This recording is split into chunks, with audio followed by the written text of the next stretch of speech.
Hi, welcome to Bioblitz Whistler 2007.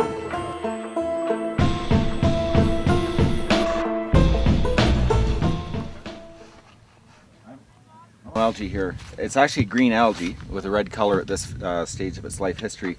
I'm not an algae expert, but from what I understand, this algae actually has a mobile stage or motile stage. It sinks. It could melt right into the ground, but then in the springtime, when it can swim up through the snow. Gobbledy gobbledy. Oh no, sorry. This is interesting. This little one here's our first lantern moss, which is an interesting little moss that has capsules that split down the sides versus just having their little lids come off.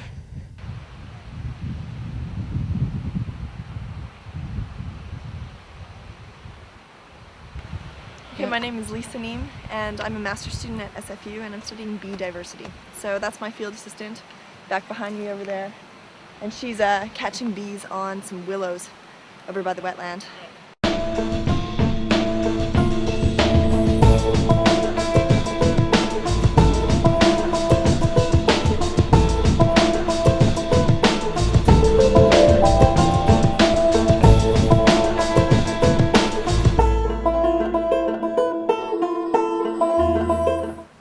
Happy little spider inside.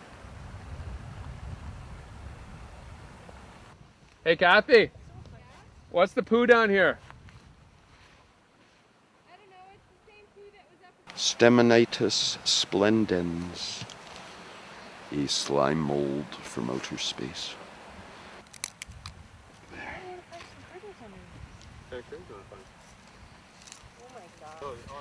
Yeah, that looks like seaweed or something. Yeah. Tiny little orange cups. I can't tell if they start out white and turn orange or start out orange and turn white.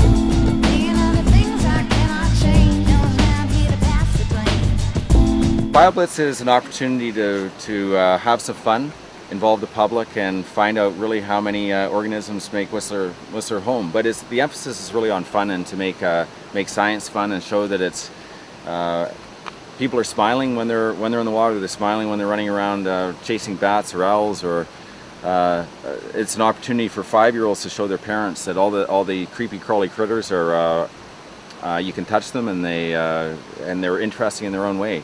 And somehow we forget about that, I think, as adults. It's just a chance to be a kid again. You king anyway. The lady of the lake, her arm clad in the pure shimmering semite, held aloft me Excalibur, signifying by divine providence that I, Arthur, should carry Excalibur, and that is why I am your king. It'll turn into an egg mass, right? Presumably. And it looks like it's coming from the It's not same interesting side enough of both of them. Maybe to be able to do. Oi, listen. Strange women lying in ponds distributing swords is no basis for a system of government. Supreme executive power should be a mandate of the masses, not from some vast aquatic ceremony.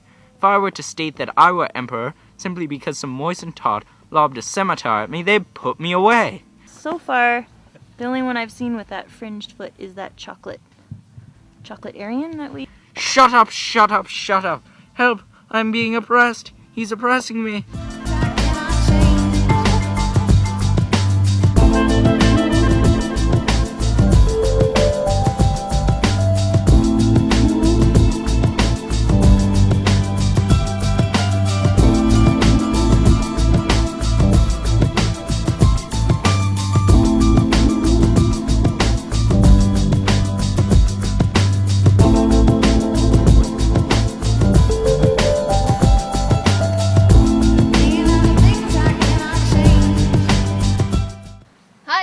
I'm here with the Bioblitz at Whistler.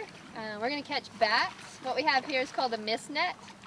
It's a really, really fine mesh net. The idea is the bats can't see it and hopefully they get caught in it. Little bags they hit the net, they fall in. We're here to rescue them quickly and identify them, hopefully. How many species are you expecting? We're hoping for 1. We're praying for 2 or 3. The little brown bat is what we'll hopefully get if we catch something, but Townsend's bat or Keen's bat would be super duper, but that would be super duper. And what are the prime hours? Right after dusk when they start feeding for about 2 hours. So we're hoping 9:30, about 9:18 on the dot. It has been the last 2 nights. And if we're catching lots of bats, we'll stay here till midnight. Do you expect to find anything new? We've already found a ton of stuff. Every time I go over to the desk over there, there's some new things.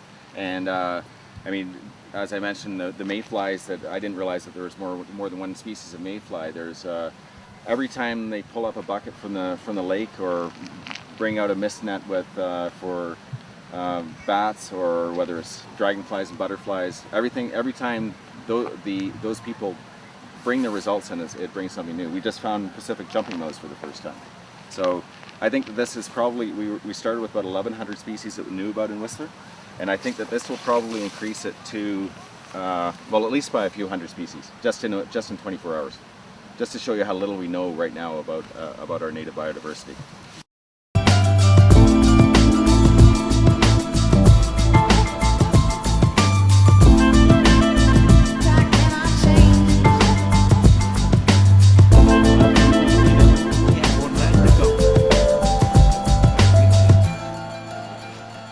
Here it is.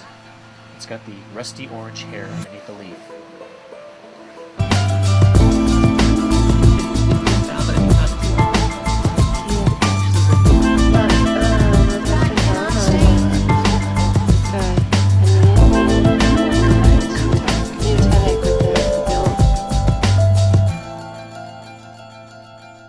Is that your umbrella?